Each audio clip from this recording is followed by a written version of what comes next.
Yo, welcome everyone to Weird Growth, the podcast where we hear the strange and often unpredictable journeys that founders take.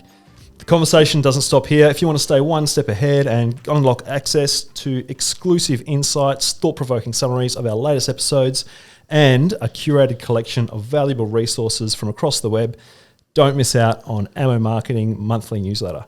Please subscribe to the newsletter in the link in the description. I'm your host, Cam Sinclair, and this episode we have a really incredible guest in Andrew Holder, who is the founder of Revo Fitness. Revo is all about making quality fitness more affordable and accessible to all with simple and straightforward memberships. From starting at 21 years old with one 200 square metre gym in Shenton Park back in 2012, to now here we are in 2024 with over 40 gyms across Australia and heaps more opening very soon. This is going to be a fantastic chat. Really excited to hear about your journey, Andrew. Welcome to Weird Growth. Thanks for having me. It's brilliant to have you here, man. I'm excited about the chat because from what I see from Revo, you're not a traditional gym by any means. And in a lot of ways, I think the way that you, from an outsider's perspective, you've started this business is a bit like a tech company in a lot of ways. You're about membership. You're about disrupting, the incumbent kind of market. So I'd really like to sort of understand a little bit more about the business model and how you think about those things. Before we get into that, could you just give people an introduction to yourself and how you came to do what you do? Yeah, absolutely. Well, my journey started with Revo Fitness when I was finishing my degree at the University of Western Australia. So as a 21-year-old aspiring sports person, really didn't know what I wanted to do with my life, but certainly knew I wanted to become a professional sports person playing cricket. Yeah. And just wanted to figure out a way to, provide an opportunity to keep driving that dream. At that point in time, I was working at my family's sports centre in Shenton Park, which subsequently became the first location for our business, Revo Fitness. Literally I was finishing my degree in a Bachelor of Commerce, Marketing, Management and Entrepreneurship. I had minors in psychology, anthropology and human movement. What a mix. Yeah, I started as a Bachelor of Science majoring in psychology. Purely just because I wanted to figure out my own mind to play cricket a bit better. And essentially that's how this whole kind of journey began, was just really driving towards a dream of wanting to play professional sport. And when I was finishing my degree, there was a small 200 square metre facility inside the family business that became available. And I just thought it was a great chance to be able to put into play things that I didn't see within our industry in the health and fitness space. Historically speaking, it was always really, heavily contracted, additional fees left, right and centre, and really not consumer centric. And so essentially I put in place a model that stripped all of that back, really thought about it from the member perspective and put in place something that I was really proud of, and, grew it to what it is today. And so started with 200 square metres in a small little warehouse in Shenton Park, bootstrapped the business from day one, reinvested everything we had. I was the cleaner, I was the salesperson, I was the technician, did it all. And throughout that process really built strong automation, processes, structures to be able to scale the business. Opened around 6 locations within the first 8-9 years of our journey. And I think that really showcases the deliberate nature of our decision making. 100%. And then, COVID happened. And fast forward from there, it was a wild last 3 years, and we're currently 42 locations, 24 locations in pipeline, largest independent operator of gyms in Australia. Pretty wild. Yeah, it is a remarkable story, mate. And congratulations on what you have achieved so far. No doubt there's plenty more to come, but you should be proud of what you achieved. And I think as a Western Australian, I'm proud that Revo is a West Australian founded business that's going to have a massive impact across the country. Yeah, it's an amazing thing to be able to call ourselves a West Australian company scaling across the nation. I think a lot of companies don't necessarily come from Western Australia, and especially going onto the East Coast, not many people give us the chance. And I think that's where the relationships that we've been able to develop to be able to grow our brand, grow our footprint has been really important to show the validity, show the brand equity that we've been able to create in Western Australia and then recreate it in our new markets. Yeah, I can't wait to dig into some of the nuts and bolts of how you've achieved that, mate. Before we do, I've got a quick pop quiz which we ask go for guests, which is if you were to start from scratch today with a completely new business, what would you be doing? Who would you be helping?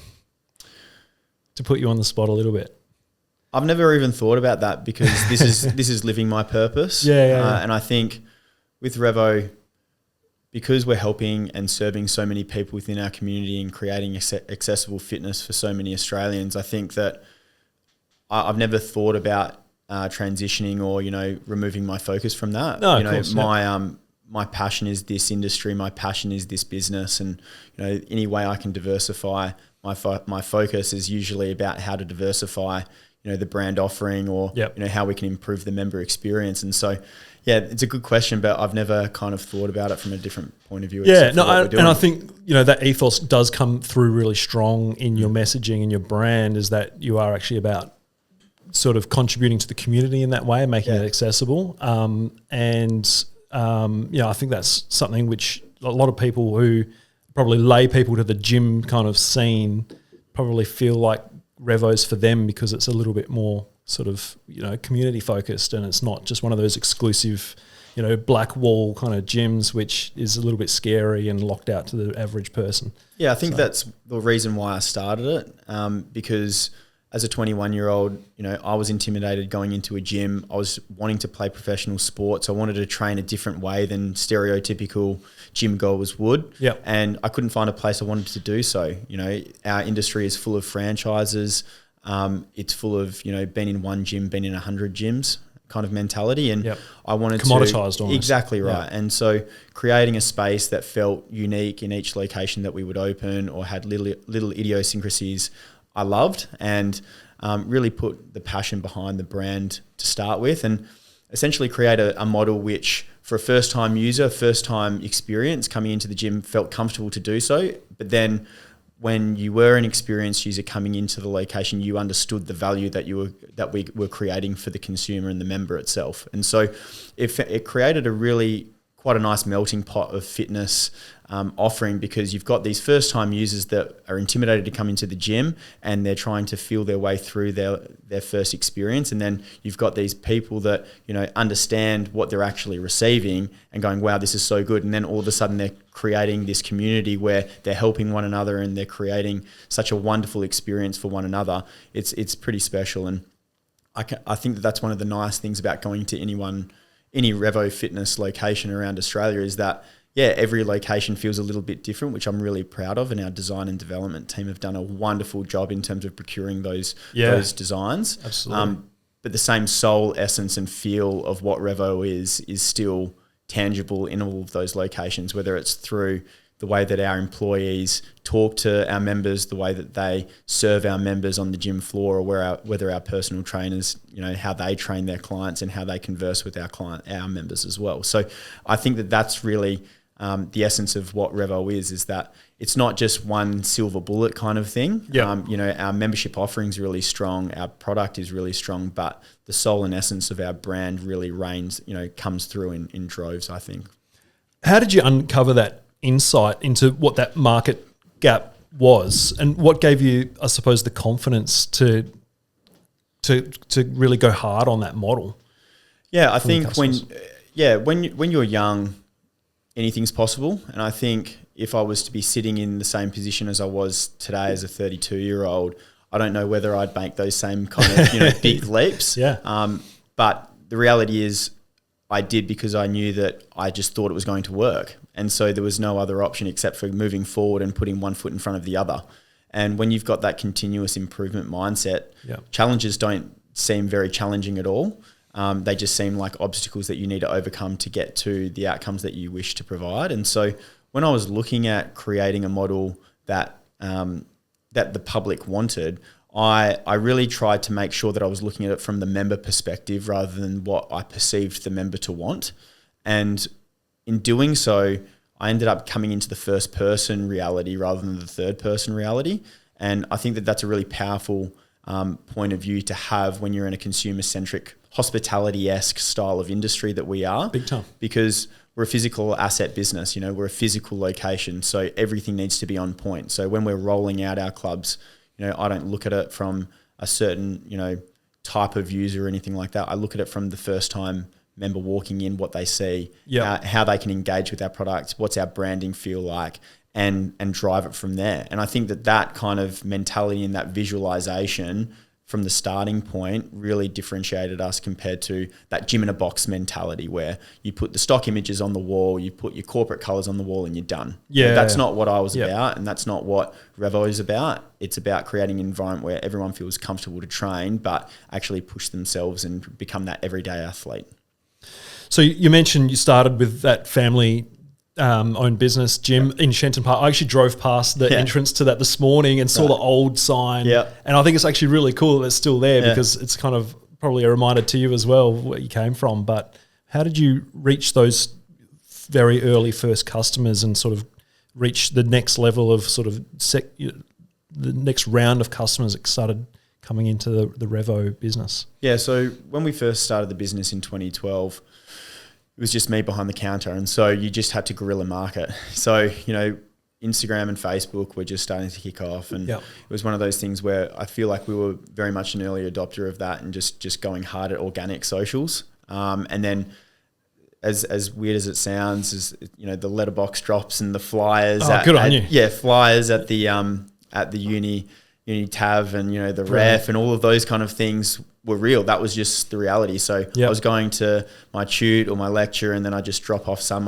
for the next tute. So everyone would leave the room, and I'd put the little flyers on everyone's desk before they left. And like those just little improvement steps. That's how I started. And I really focused on the member experience rather than just getting another sale, and really listening to what our member wanted, then creating a modeling around that. And, I was 21. I'd never worked in a gym before. I was trying to figure it out on the fly. It's probably a good thing that you hadn't worked in one before, right? And absolutely. I think that's where where the idiosyncrasies of Revo Fitness comes into it, is that we weren't influenced by different gyms, different ownership the way structures, everyone else does and it, this is the way everyone else does it. We wanted to be really different, and I kind of wanted to push against the industry in a lot of ways to be able to be consumer centric anyway. I mentioned before, our industries really focus on perceiving what the consumer wants rather than actually listening to what the consumer needs. And I really want to make sure that we were creating that experience. And so anything that we were reinvesting into the gym, it was just based on asking our members what they wanted. And so, we're thinking about getting new equipment. What do you think would be literally good? having that face-to-face conversation. Yeah, it was nothing literally high-tech surveys or anything like that. No, it was just walking through the gym, connecting with your member, connecting with people, and just listening to real-time feedback and seeing if there's any real-time trends. And we need more squat racks. Okay, well, let's get more squat racks. And now we've got 10 to 15 in all our locations. And all of a sudden, your curiosity creates your business model. And then all of a sudden, you look up. You don't have 200 square meters with 30 members on opening day. You've got, 42 locations around Australia and, on track to hit 14 million entries per year. I mean, and only growing. It's a pretty wild story in such a short period of time. It really is. At what point did you realize, hey, we're onto something here? It's time to start cranking up the dial. Look, there's obviously different moments with any journey that you realize you can take the next step. After 2 years of the first location, I really wanted to scale the business. And, at that stage, I was 23 years of age, rocking up and meeting landlords. And, I'm a bit of a baby face now, so let alone back then. So, they go, well, we're not going to give you that chance. I was living at home. I was bootstrapping the business. And that was when I really understood that I needed a mentor and an investor to be able to help drive the business forward. And, that was a really good pivotal moment for me to be able to get, George, my now investor, still involved. That was a big pivotal moment for us to be able to drive the business forward, to get a bit of maturity in those negotiations. And, for me to bounce ideas off and, create my own business acumen. I don't know anything, I don't know as much as anybody else. My purpose is to be the dumbest in the room and to learn from everyone else. And so if I've got that mindset and I've got that mentality and I've got a really strong mentor around me, that growth comes naturally. And so that was a really big first moment for us in terms of growing the business. And then secondly, probably around Club 6, where it was Myre in Western Australia. Mm-hmm. We put in place some really strong pre-sale mechanics and algorithms that we built behind the scenes, and that came off really well. And so that was the moment. So prior to the gym opening, you were selling memberships ahead of time? Yeah, exactly. So right. Stereotypically within our industry, you'd have little kiosks in, shopping centres, and you'd get harassed by, a sales consultant. And my mentality is to create a frictionless experience for our members, so you can come and go as you please. You can sign up easily. You can leave easily. You can get access to your equipment easily, and that's that accessibility piece, right? Yeah. And so my mentality was, well, if you can join online but you don't pay until you open the doors, isn't that easier than coming on opening or getting an extra staff member on too early and then creating expenditure for the company? Yeah, and so we did that. So it's creating some sort of pre-launch buzz, exactly, but also de-risking financial side. Absolutely, and so we did that at Vic Park with quite good success, which was our 5th club, but without any marketing or collateral behind it. We just kind of chucked it up on the website, and it worked pretty well. Wow! And then our 6th location was when I really wanted to make sure that I had something to trial and test and put something in place which resonated really well with the public, and the response was fantastic. And that was the moment in 2019 where we said, yeah, okay, let's go really hard in 2020, and then the world changed. It sure did. Yeah, amazing story for everybody. It was a pretty uncertain time, and probably a bit of a scary time to be running a bricks and mortar business, really, which relied on people being in person. I've heard some of the stories about how you guys dealt with that and really leaned into the COVID experience. Did you want to just give us a quick 60 seconds on what that time was like and how it felt for you? Yeah, guys? It was extraordinarily difficult. I'm not going to lie, it was probably one of the hardest moments of my professional and personal life. On March 23, when you're getting told, in 24 hours you're closing your business and you don't know when you're going to be able to reopen, is a pretty daunting and goosebumping experience. And 100%. For me, we had 100% of our revenue turned off overnight like that. And so with that kind of flash moment, you have to either stand up and pivot and adjust your mindset, or you can succumb to the outcome. You can roll into a ball and kind of just be succumb to the environment that you've been put in. And so we made the decision, to walk the walk. A lot of our competitors decided to keep charging their members. We were a member first mentality business, and still are today, and had a member focus on how we actually ran our business. And so we turned off all of our debiting.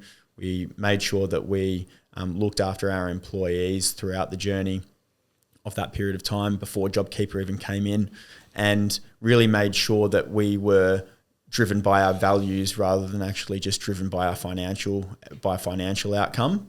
And that really resonated with the public. And we had a really big meeting with our employees when we were about to open in June about the fact that if we approach this right, and we look after our members, we make sure our facilities are at an all-time high, we look after one another and we have each other's backs, some pretty phenomenal opportunities will come up. And that's my responsibility to take advantage of that. And I am still extraordinarily fortunate to have such an amazing team around me to be able to drive the business forward and to believe in our vision and believe in what we're doing. And it really stemmed from that galvanizing moment, from that kind of June meeting. Yeah, mate, and that is an incredible leadership moment. That inflection point where you've got the option to step up and live your values, but also empower your team and make them feel safe that you've got their back. Yeah. That is the stuff which builds brands. Yeah. And not only for your customers and not only for your staff and the team culture, but for your customers and the way that they perceive you long term. Yeah, exactly. And you're not doing anything except doing the right thing. You're not doing it for financial outcome. You're doing it because that's what you believe is the right thing to do. And because that is so raw and real, people resonate with that. It's authentic. It's the most authentic version of our brand at Revo Fitness, is the fact that we put our members first, we put our people first, and we would hope that they would show the outcomes that we would hope to see. And it happened, right? And we were in a really interesting position during 2020 where we were ready to launch hard after that 6th location that I was speaking about. Yeah. And we had 3 locations in ready to open. We couldn't open them, but we had this moment where we realised that none of our competitors could come into the market because of the hard border in Western Australia. Right. None of the large format retailers or the players that we would historically be vying for the same spaces coming into the market. They weren't renewing their leases. So all of a sudden, we opened a gym in June because we had already committed to it. So they believed that Revo was strong. Our members were coming back strongly. Our employees were driven to make us the best possible business we could be. And all of a sudden, these opportunities started become put in front of us. We had 3 options. We had an option to stay still and fail, stay still and stagnate, or, grow and win and compete really hard. And we chose the latter. And, when I say that we doubled the business in 2020, people really find that's, quite hard to believe, but it was calculated, it was deliberate. And we made sure that we were making the right decision for not only our membership base, but also the business itself, because, we're providing, this business is providing food on people's, table every single night. And so, we made sure it was a calculated move, and we doubled the business. We went through 2021, growing our investment strategy, ended up getting investment to be able to scale nationally, and then put into practice what our members loved over the first 10 years of our business, which, created the next, 35 sites. It's amazing how these sites. Things which seem like they could be the death knell end up being the biggest opportunities in business, right? Yeah, I mean, that's one of the biggest lessons I've learned throughout the journey of running and, founding Revo Fitness, is never letting a, crisis go to waste. And, opportunity always comes in the face of adversity, and making sure that you've always got a positive and curious lens to understand how that this can work in favour for the company is always important. And I think that comes down to having a curiosity mindset and a continuous improvement mindset. All of a sudden, these challenges and these barriers to entry that, you may be faced to, is just a winding road of, continuous improvement, and you're finding ways to refine your model every single day rather than actually just going, I can't get through, so I'll just stop here. Well, you can always go down a back road. You can always go around a roundabout, find a different way to actually get to the outcome that you want to. But it's always about making sure that you've got that, mindset to be able to continuously improve every single day. Yeah, and that resilience is what sets great business leaders apart from mediocre ones. And I suppose that's something that comes from elite athletes as well. And what lessons did you learn from your cricket career that sort of helps in that space? I think that's where a lot of this resilience and grit does come from, is from sport and my sporting background. Especially with cricket, you fail more than you win.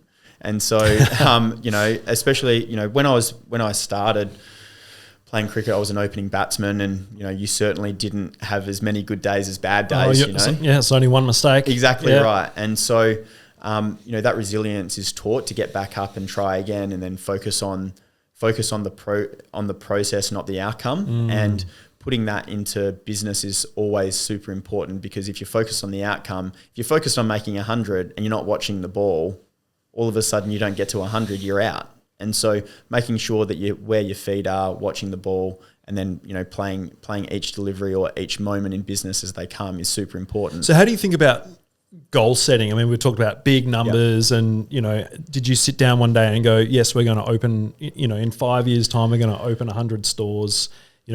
We get taught in business school to set big targets and then try to break them down into small, sizable pieces. But there's the other thinking, which is, let's focus on what I've got to achieve right here and now and do the best job I can right here and now.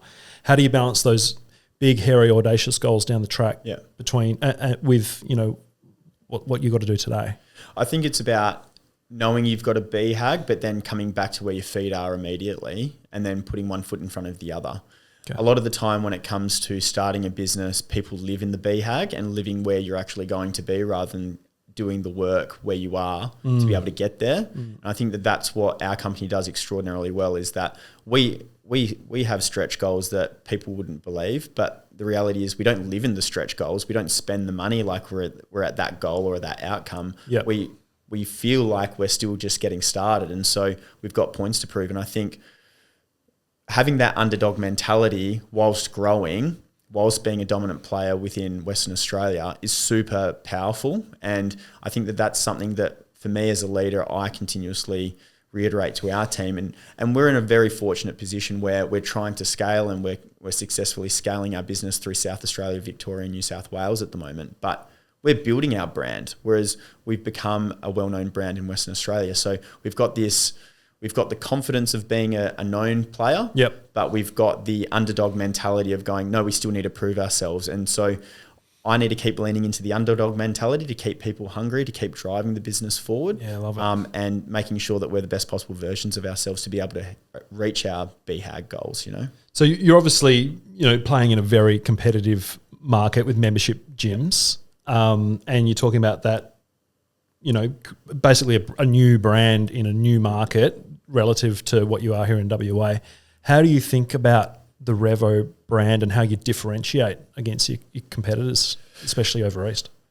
Yeah, it's interesting. I mean, first thing you think about is pricing point, but pricing, everyone can, you can go down to the beer war of Subiaco and, it's only one of the four Ps. Exactly right. So for me, the one thing that I like to focus on is our overarching experience. So, it's not just one silver bullet that makes Revo Fitness great. And so, yes, our pricing point and our product offering is on point. But if you put a photo of us compared to a competitor with equipment, on a board, it's the same thing. And so we need to really lean into the intangibles. So, how we serve our member, how do we create an experience through our facility and our, our elevations and the way it feels inside of our facilities. What's our network plan look like to create convenience for our member? Everything culminates into an orchestra of, rolling out Revo and making sure Revo is the best possible version of itself. And when I think about our brand, I think about not as a company, but I think about it as a person. And so when I think about Revo, I go, okay, well, if I met Revo, who would I want Revo to be? What's the values stand for as him or her as a person, or them as a person? What do I want to actually see? And would I cross the road to see them and give them a high five and see how they're going? Yeah. That's the mentality that I want to actually make sure that I'm creating in each of our facilities. And, I may talk about it generally like that. And then our team and our heads of department find ways to be able to create that and connect with our members and the community around to make sure that we're the best possible version of our company. Yeah, the design and aesthetics of the Revo brand and the gym experience is obviously pretty important to you. And if I spoke to someone on the street about Revo and what their sort of top three things that come to mind, it's $9.69 a week. It's being able to not have a locked-in contract. I can just turn off my membership tomorrow if I wanted to and not have to jump through all the hoops that, the snaps and things like that are famous for. And it's also the app, which allows you to see how many people are in the gym and how busy it is so I can get down and get on the machines that I want. Those things really do feel like fresh and different, I suppose, from a brand point of view, but it's the design and aesthetic and look and feel of the gyms, which is obvious you guys put a lot of effort into. And I think I might have met one of your team. He's an ex-tech guy, right? Yeah. There's a guy on your team who's responsible for a big part of that. What can you tell us about that? Yeah, so our head of design and development, Andy, his background was he rolled out all of the spaces for Meta in San Francisco. He came back for family during COVID, and we were really lucky to get somebody of his ilk. And I think that's one of the wonderful things about Revo is that, people want to be a part of the journey and roll it out and, be known to be able to help us build this brand. And when you talk about the design and development and the aesthetic of Revo Fitness, today's day and age and today's society, you want to be aligned with your personal brand, with what you actually go and you want it to feel like it's a space for people like me. Exactly right. You want to align to the brand,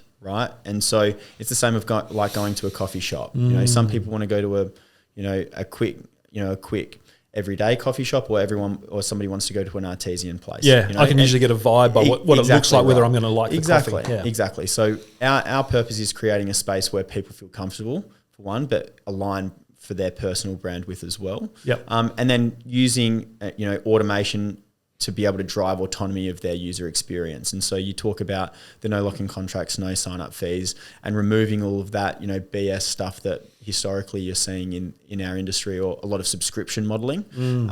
We try and, really simplify that from a product offering standpoint, and then use technology to our advantage to drive users' experience. And so our app launch in January was phenomenal. It was really good. And you talk about people going and looking at the live member counter. That was actually built to make people feel comfortable coming back from COVID. Really? Yeah. So when we reopened, we thought, okay, how do we, make our member feel, safe, firstly, and, secondly, how do we actually, differentiate ourselves from the rest of the market? And so we built this member counter where people felt safe enough to go, okay, well, it's a bit busy. I might want a little bit of extra space during the COVID era.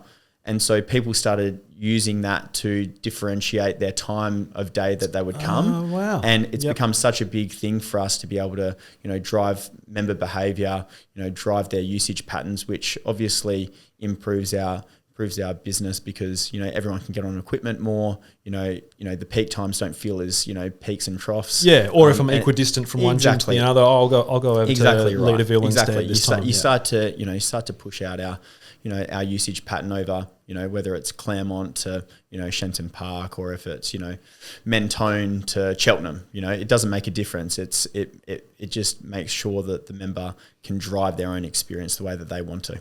It's very cool. And it's just another example of the sometimes counterintuitive thing around transparency in businesses, where a lot of businesses want to keep that stuff to themselves. They don't want, potentially competitors knowing their numbers and things like that, but actually leaning into that because it makes a better experience for the customer, has far greater outcomes, positive things from a business point of view than the potential, unrealized downside of that sort of transparency. Yeah, absolutely. But it does come back down to, coffee culture, the line out the door, validates behavior as well.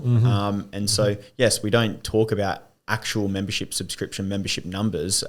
That's something for us to keep internally. But in terms of usage, it showcases that you're popular. It showcases that people respect the brand. It showcases that it's something that people want to be a part of, and that creates validation as well. So it's all about making sure that, we're creating an environment where people feel empowered to come and train the way that they want, and they feel empowered to train with people like-minded, or train first time, or train experienced-wise. What does the perfect Revo, or the perfect Revo customer look like? The perfect first-time sort of sign-up member? We have this conversation quite a lot because we don't have one. I think that sometimes when you think about, consumer behavior and you want to compartmentalize who you target, you then lose markets that you don't necessarily realize that you're a part of. And our purpose is that we might target the 18 to 35 or 18 to 45 year old, like that's just common standard with most businesses. But then all of a sudden you get to the idiosyncrasies. I think that you lose out long term, because I think health and fitness and wellness isn't one of those things that, is segmented in market anymore. I think it's more unusual to find somebody who doesn't look after themselves or go to the gym or, take care of themselves than the other way around. Yeah. And so I think that it's because it's essentially a lot of people's third spaces. We need to make sure that we're treating it that way and not segmenting it in a way that we're not inviting people to be engaged with. So we've never really done that from a marketing or branding exercise. Yeah. And it's probably the mistake or the trap that your competitors fall into as well, by trying to be exclusive to, a gym junkie type mentality, or, middle-aged mums or whatever else it might be. Well, I think we're just really good at what we do. Mm-hmm. And so we focus on creating a space that anybody can use, and they can drive their own user journey. Right. And if that's what we're good at, and we can market that and we can brand it the way that we need to, people will engage and will stay long term and be advocates for us. Where our responsibility is to create advocacy through our membership base that drives more members. Right. So word of mouth is probably the strongest channel for you guys. Absolutely, 100%. Right? But that comes down to experience and reducing churn and doing all the right things by your existing member, because I speak about this all the time to our employees and our leadership team, is is that we can focus on growth all we like, but if we don't focus on our existing locations, our existing members, they're the ones that drive us forward. So making sure that we've got the right focus on the right things is half the battle, because you can get sucked into this world of like growth, but then all of a sudden you forget about where your foundations are. And if you're not continuously making sure that you're, reinforcing those foundations, reinvesting in them, and procuring them, what's the point? Because you're not creating sustainability. We work off the 3 S's in our business: simple, sustainable, and scalable. Is it simple to explain? Is it simple to implement? Is it sustainable? Is it something that we can do for a long period of time? And is it scalable? Can we do it and recreate it across all of our locations and moving forward? And if we've got those 3 things in mind, you start to all of a sudden think about, okay, yeah, we can make that decision. Yeah, we can roll that out. The studio, for example, our level 2 membership offering, we launched maybe 14 months ago. That's got like the Reformer Pilates machines and things like that in there. Yeah, that's right. So self-led Reformer Pilates, massage chairs, Evolt body scanners, muscle therapy guns. Yep. And so that's an add-on service to the gym. Yep. Yeah, exactly right. So it's an additional service. And we trialed that. So we had the concept built for probably 6 months. We thought, we refined, and then we put into practice in our Scarborough location to see if it worked. We then rolled it out in a new location in Kwinana in Western Australia and realised it was a really good concept that people were resonating with. Brilliant. And then we went fast. Yeah. So my wife has a request if we could open one of those in Leaderville. That'd be really fantastic. Good. All right, well, I'll try my best. I'm really interested. So you've mentioned churn, you've mentioned those add-on services, you mentioned that sort of capacity balance. How do you think about the balance between getting all those things right? Because there's a lot of similarities even with things like, I suppose, Uber, where you've got capacity, and then you've got a flat rate, so you can't have sort of surge pricing and things. But you don't want to be over capacity at all your sites because that's going to devalue the membership experience. But you've also got to keep retention up, reduce churn, but then also find ways to monetize, to the maximum value what you can out of your membership. How do you get that balance right? How do you think about that? I think it's a daily battle, because you have to continuously check yourself.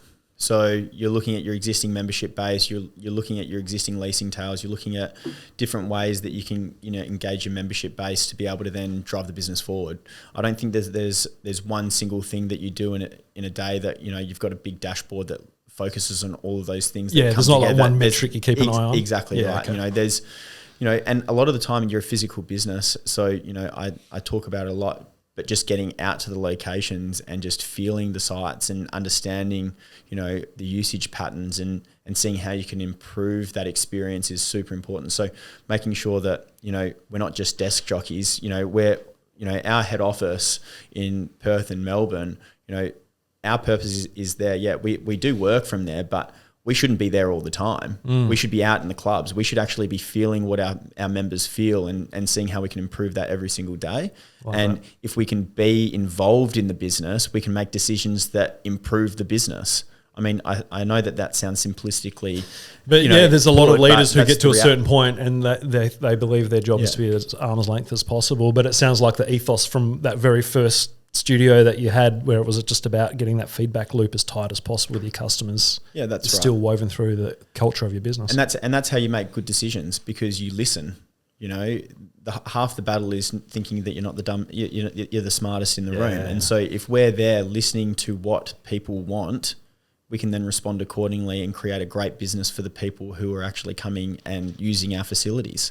And then if they want to go online, we'll create online subscription modeling if they want to, and do customers and do classes online. Or, 2 years ago, I wouldn't have thought that I was doing self-led Reformer Pilates in our locations, but that's the reality of listening, and making sure that you can reflect on what your membership offering is, and not being so harsh on oneself to be able to think, okay, this is the standard modeling, this is what I have to do, and I'm not going to differentiate from it. You need to be curious enough and be confident enough and be brave enough to continuously improve and continuously, differentiate yourself from the rest of the market, because that's where a lot of the challenges lie, is the fact that you just stay stagnant, you grow, but you don't change. And then all of a sudden you've got the same product offering over 5 years, which the rest of the market hasn't actually adapted to.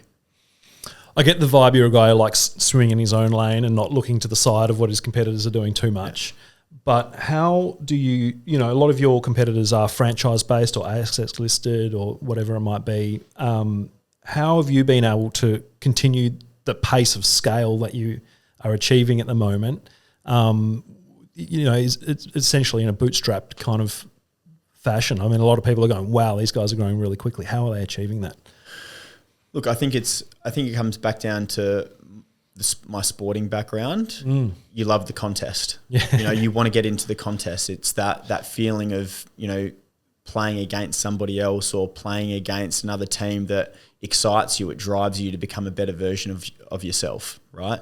And sometimes, especially in cricket, you sometimes play the bowler, not the ball. Yeah. Right. And so, you know, instead of just playing what's coming in front of you. And I think that that's something that I just really focus on is that, yeah, I do like swimming in my own lane, and I'm really driven on what outcomes I want to create for Revo and what it creates for the community. And of course there's competition, but we're all out here trying to create the same thing and swimming in our own different lanes anyway. The problem with a lot of competition, and this isn't just our industry, it just is in general terms, is that everyone thinks that they're against one another, but we create different segments of the market. We play at the value end of the market. Some people play at the premium end of the market. When all of a sudden people start to think that you're stealing from one another, that's just not how it works. It's not a zero-sum game. It's not. I agree. What Revo has achieved is you've grown the pie. Exactly. And your slice of the pie just happens to get bigger because the pie gets bigger. Yeah, exactly. Yeah, that's awesome. Exactly. Great mentality. And it's just so great to hear someone with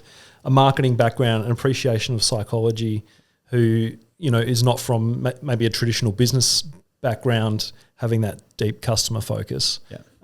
It's obviously like a massive indicator of success. So well done. We're getting to the end of the episode, Andrew. Mate, what could possibly be next for the future? You've achieved so much. What could possibly be next?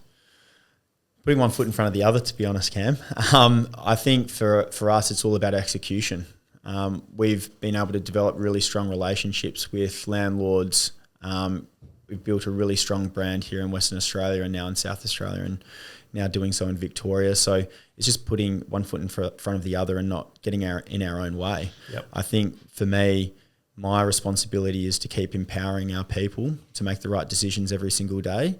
And for me to keep listening to our members and the feedback that we create every moment we can get. So making sure that we're still, you know, true to the essence of what Revo is. We still hold that soul, because that was the one risk one of the biggest fears I had growing the business was becoming, you know, this faceless monster of fitness. And what I didn't like about big businesses to begin with. And I think that we've been able to really successfully keep the soul and the essence of what Revo Fitness is through this scaling moment. And my responsibility is to continuously do that day in, day out. So create moments for our employees that understand where we've come from, what we're doing and where we're going. So what's next?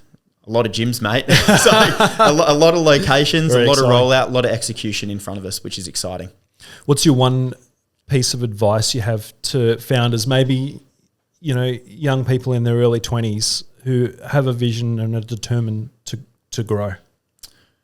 Yeah, probably the biggest piece of advice is to focus on the journey, not the outcome.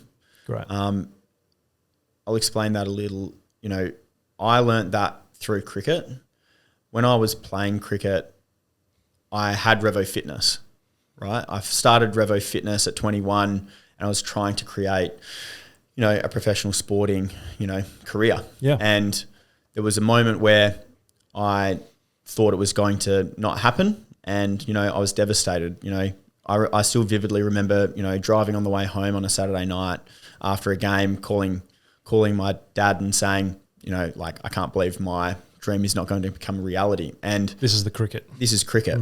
And I thought, okay, I spoke to some of my mentors and they said, well, look, you've committed, you're a team player. Focus on finishing the year with your team and contributing rather than focusing on what you haven't been able to achieve. And all of a sudden things really shifted for me. is the fact that I was playing for the right reasons. I wasn't playing for the outcome. I wasn't playing for my own personal success. I was actually playing to play for the right reasons. I was playing playing with my mates. I was playing to get into the contest and compete, and ended up winning and playing professional cricket for Western Australia in a really short period of time. And that was purely because I let go of what I wanted to achieve personally, and I was focused on the outcome for what the team needed and what I was trying to do as a we, not a me. And all of a sudden, everything that I wanted personally became the reality just purely because I was focused on the process. And I subsequently was doing that at Revo because I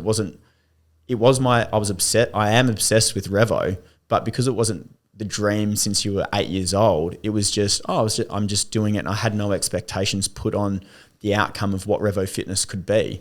All I did was I just put one foot in front of the other, focused on what the member wanted, and subsequently and unconsciously, was focusing on the we before the me anyway. Yep. And then all of a sudden, you look up and you've got 42 locations, you've 14 million people coming through the door every single year and growing. That's a pretty powerful thing to do just by inverting it and being, creating an active service rather than focusing on your oneself. Yeah, it really does show the power of a strong set of values and, connection to the culture of your team as well. It empowers individuals to probably be greater than they are on their own. Yeah, absolutely. And so, focus on the journey, not the outcome, is probably the biggest thing that I've ever learned. Great advice. Mate, one of the last things we ask guests to do is just a little bit of show and tell. Yep. And we ask, what is your favourite tool, device, toy, process that you use every day in your life that makes your professional life better? Oh, that is a very good question. A tool or advice? Or device or like app, or just like one thing that you use every day that helps you in your job. Oh, what do I use? I mean, I can be very generic and just say my phone. Like I'm a caller rather than a texter. Oh, you love a phone call? I'm a way bigger phone caller than a texter. I'm terrible on the text. I'm 100% on the phone call bandwagon. I'm so bad on text messaging, and my friends and family know that. It's just horrible. So a phone call or an email is probably the best way of communicating with me. Yeah. So probably, just my phone. Yeah. It's actually really interesting because a lot of people, probably your age and younger, our age and younger, will never answer a phone call. It's almost like offensive for them to get a phone call or to speak to someone. Yeah. But it's in a way a lost art, I believe. And you can just get so much more done. It's so much more efficient. You can get a much richer amount of information out of people in a short period of time. Yeah. As opposed to the sort of asynchronous back and forth messages. So I'm 100% with you there. You can't hear tone in text messaging either. No. So that's what emojis are supposed to do, but they're just confusing as well. So I mean, I much prefer a phone call than anything else. Yeah. One other thing I wanted to ask you about, I'm a dad of 2 young girls. I know we've got that in common. Yes. And one of the great things about being a business owner or a founder is the flexibility in your life that can give you from a family point of view. How do you think about getting that balance with family, but also, having the responsibility of running a business? It's a really good question, Cam. I think I'm really stringent and really focused on creating time for my home life and for me personally and professionally. So I really value my mornings with my girls. So I've got two daughters, 5 and 2. Mine are 5 and 2. There you go. My wife Elise is also pregnant with our 3rd. Oh, congrats! And so my time in the morning is absolutely precious, and so I love waking up, having breakfast with them, getting them ready routine. And doing the routine, and making sure that I'm home for bedtime and for dinner is super important because Elise is also grown. We've been together through the growth of Revo Fitness from the very beginning. And so she understands the commitment that I have and the love I have for Revo as well. And so it's amazing having a supportive partner who's basically, your partner in the business as well, right? Absolutely. It's one of those wonderful things where Elise allows me to be the best possible version I can be at work as well as at home. And so, she knows that I'll jump back on the emails and jump back onto the computer once the girls go to bed, and that's completely fine. And she loves the fact that, you know, I've got that balance right, and I really treasure my weekends as well. So being really definitive with the time that I am, and being where my feet are, rather than just being on my phone, but I'm with them. That doesn't make a difference, you know. So making sure that I'm really focused on being in the here and now is where I want to be. So that's where I keep my balance predominantly. And the girls love it. It's so fun because, you know, listening to the 2-year-old in Macy drive past one of our gyms and just going, Revo. You know, that's pretty cool, like, to hear, you know, like you get a phone call from Elise during the day, hearing it, it's fun. Yeah, that's cute. Yeah, we wear a lot of merch at Ammo, and Harriet, our 2-year-old, whenever I'm wearing something Ammo, she's like, Ammo, but then every logo becomes Ammo. Very cool. It doesn't matter what you're wearing. Mate, I love that. And I love that sort of concept of bookending the days with the breakfast routine and bed and bath time. Yeah, it's so important. Thank you for sharing that. Mate, final plug or ask, if anyone's interested in finding out more about you or getting involved in Revo, what should they do? Yeah, reach out to LinkedIn. I mean, I'm on LinkedIn a bit. Revo Fitness, all the social channels is pretty much easy, or you can just drop into one of our gyms around Australia. We'll have plenty more opening up very soon. So yeah, get around an Australian startup story, and, you know, a strong West Australian startup story. It's an 100%. Exciting time for us. Yeah, mate, congratulations on everything you've achieved to date, and can't wait to see what's next. So it's very exciting. But thank you so much, Andrew Holder, for being on Weird Growth. I absolutely encourage anybody to go and check out one of the gyms. They're a really cool experience, especially the little peach neon sign. It's quite cute and iconic.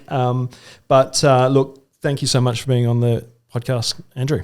Appreciate it. Thanks for having me. And thank you for listening to Weird Growth. Please do subscribe on Apple Podcasts, leave a review if you're listening on Spotify, or check us out on YouTube. If you're listening to this audio only, it's 2 beautiful camera angles, and it's worth having a watch on YouTube or on Spotify.